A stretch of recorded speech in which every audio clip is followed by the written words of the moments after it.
Hello, one and all, and welcome to my presentation on silencing the past.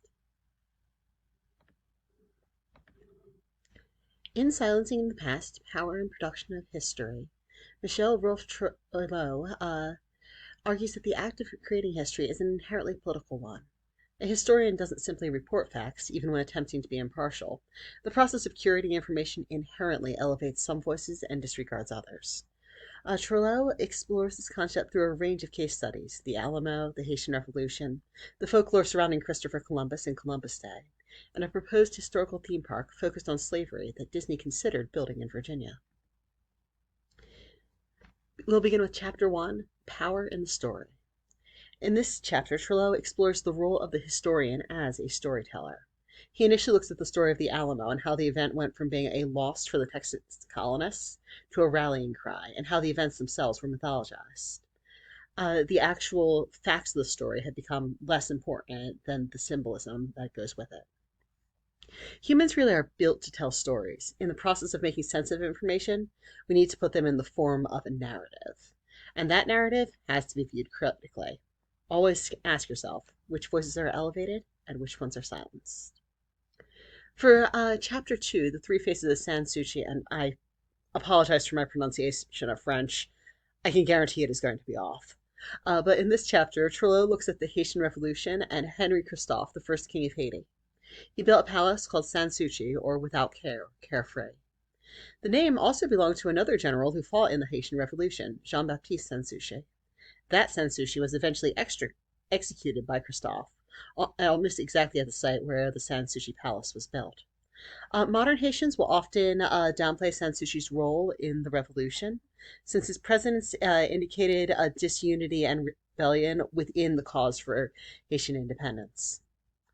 Coincidentally, Sans Souci, around the same time, was also the name of a palace built in St. Petersburg. Trujillo suggests that Christophe named his palace after his rival deliberately, effectively erasing the memory of the man and overshadowing him with the building. Sans Souci the man was less important to him than Sans Souci the palace.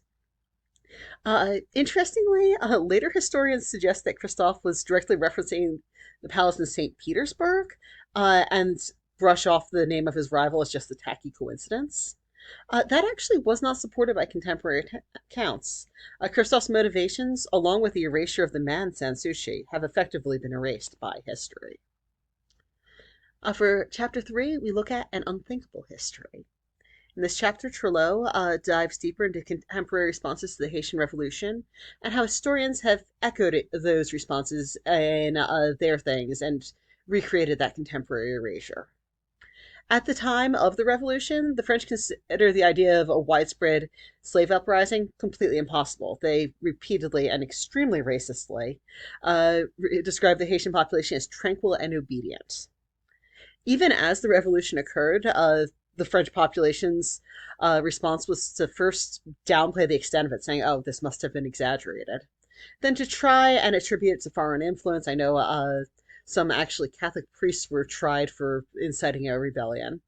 And then finally, they tried to ascribe it to the smaller motivations of poor individual treatment rather than a wider political movement.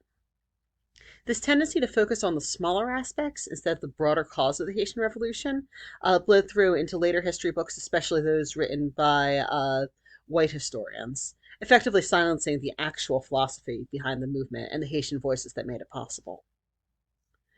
Chapter 4 is Good Day Columbus, which looks into Columbus Day at a moment in time and as a tool of propaganda.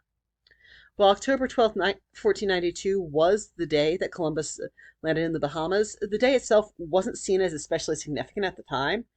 Even in Columbus's logbook, it didn't have its own entry. 400 years later, though, in 1892, Columbus Day was used in Spain as an excuse to host a cultural symposium, emphasizing its scholarship and national identity, and more or less as a point of pride and of propaganda. The U.S. had planned on holding a similar event the same year, but it was actually pushed back to 1893 due to general bureaucratic bloat. The U.S. Version reappropriated Columbus as a symbol of European achievement and as an American icon, in spite of the fact that the man never set foot in North America. It also invented some connections that were not there previously. Among other things, Columbus, Ohio doesn't actually have any connection to Christopher Columbus, but is frequently attributed to him in modern interpretations. Chapter 5 is The Presence in the Past. In this chapter, Trelew explores the authenticity of history and the connections between history and the people that history belongs to through the lens of an unbuilt Disney theme park in Virginia. Disney in the 90s noticed that living history parks like Colonial and Williamsburg were extremely popular and successful in the Virginia area, and they proposed building their own. There was an immediate outcry against the commodification and Disneyfication of the history in the area because that history mostly revolved around slavery. Disney, in response, promised that the experience would be painful, disturbing, and agonizing. Critics like William Styron argued in response that regardless of the factual accuracy of the exhibits, the process of putting slavery into a theme park at all made the exhibit inherently inauthentic. Trelew argues that in order for an expression of history to be authentic, it has to connect to the people of the present. The condemnation of slavery in the past is effectively hollow if it doesn't come with the condemnation of racism in the present day.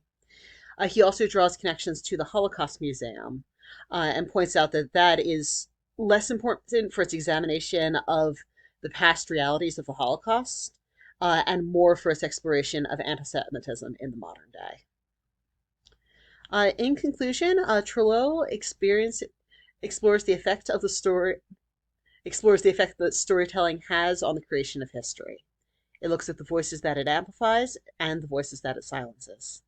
He encourages readers and historians to look at history critically. What happened is often secondary in significance to what is said to have happened, and all stories serve an agenda. By critically reading into history, it can be possible to see whose agendas are being served and to what ends.